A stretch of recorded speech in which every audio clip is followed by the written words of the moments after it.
ಕರ್ನಾಟಕ ರಾಜ್ಯ ಮತ್ತು ವಿಶೇಷವಾಗಿ ಕಲಬುರಗಿ ಜಿಲ್ಲೆಯಲ್ಲಿ ಭಾಳ ಒಂದು ದೊಡ್ಡ ಗಂಭೀರ ಪರಿಸ್ಥಿತಿ ನಿರ್ಮಾಣ ಆಗಿದೆ. ಕಳೆದ 2 ತಿಂಗಳಿಂದ ಮಳೆ ಬರದೇ ಇರೋದರಿಂದ ಇವತ್ತು ರೈತರು ಸಂಪೂರ್ಣ ಕಂಗಾಲಾಗಿದ್ದಾರೆ. ಬೆಳೆಯೆಲ್ಲ ಸಂಪೂರ್ಣವಾಗಿ ನಾಶ ಆಗಿವೆ.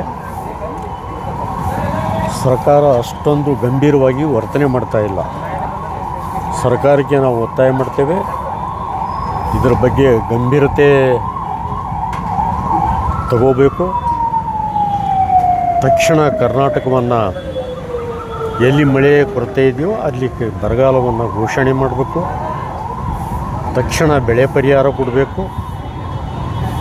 ಸಾಲ ಮನ್ನಾ ಮಾಡೋದಾದರೆ ವೈಜ್ಞಾನಿಕವಾಗಿ ಸಾಲ ಮನ್ನಾ ಮಾಡಬೇಕು.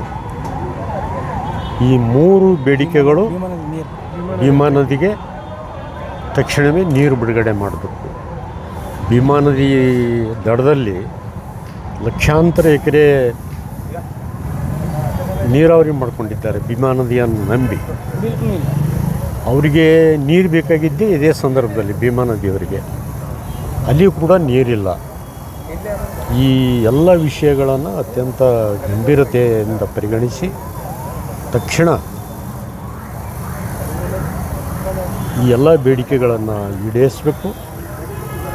ಈ ಬೇಡಿಕೆಯನ್ನು ಈಡೇರಿಸದಿದ್ದರೆ ನಾವು